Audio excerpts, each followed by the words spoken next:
Well, hey YouTube, Pipe Lawyer here, coming to you once again from the Sanctuary on a cold Friday night, February 8th, and it is time for Friday Night Pipes. And this week's MVP, the most valuable pipe, is a pipe that I bought last year at Edwards Pipe and Tobacco Shop in Buckhead. It's a pipe that I had my eye on for a little while, and it's the only one of this mark that I have, but I had pulled it out recently. I hadn't smoked it for whatever reason in a long time.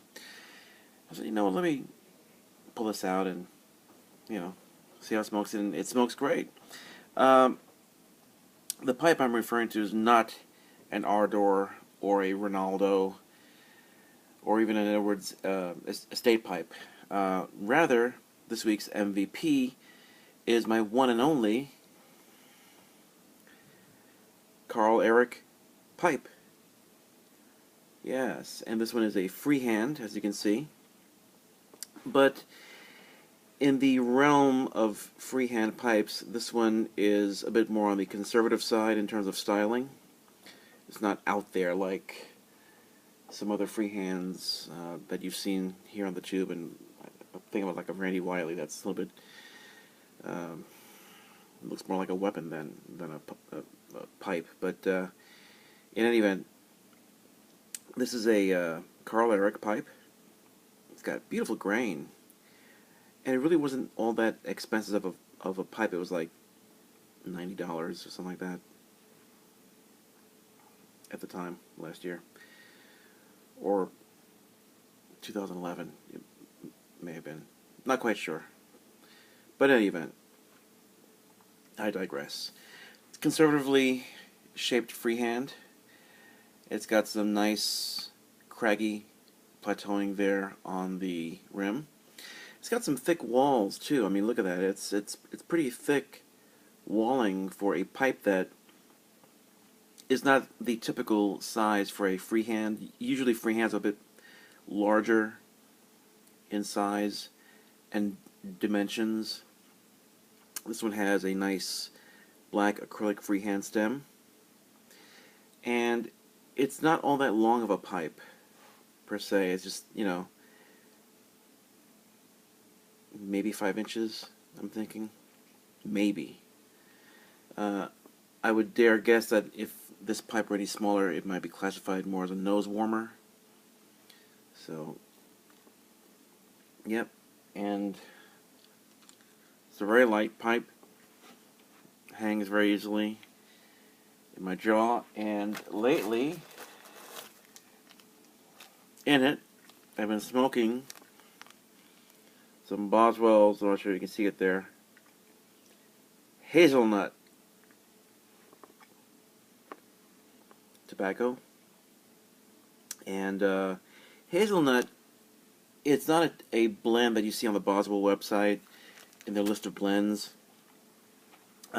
Dan Boswell recommended that I try some of this.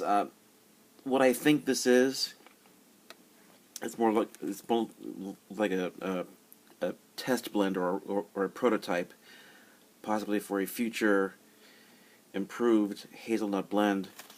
When I think of hazelnut, I think of these flavored coffees that you get at Panera Bread and Starbucks and what have you, getting the flavored creamers or syrups to put in your teas or your coffees.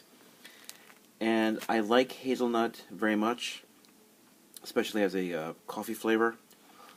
However, this particular blend, and Dan told me, beforehand, that it's a very mild aromatic. It's a very mild blend, and I would agree with that assessment. It's nutty.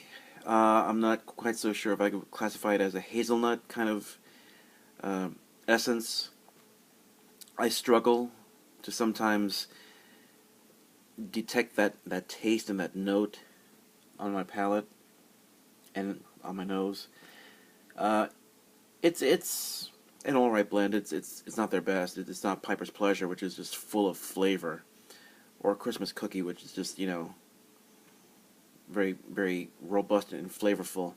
This is more on the very, like, light side.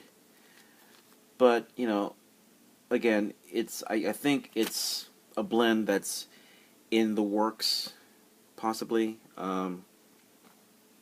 They've come out with a few new blends lately, so in the last couple of years. So it wouldn't surprise me that, you know, if they would put Hazelnut on their list sometime in the future, and possibly in a new and improved and finalized version that's a bit more full-bodied in flavor. So I think this is a decent start, but needs work. And this is a decent pipe that doesn't need work, by Karl Erik. And there you have it. This week's MVP, most valuable pipe. Hope you're all doing great. Hope you all had a great week and have a great weekend. Until next time, this is Pipe Lawyer saying cheers, and as always, remember, I'll present the evidence, but you be the judge. Take care, good night, and God bless.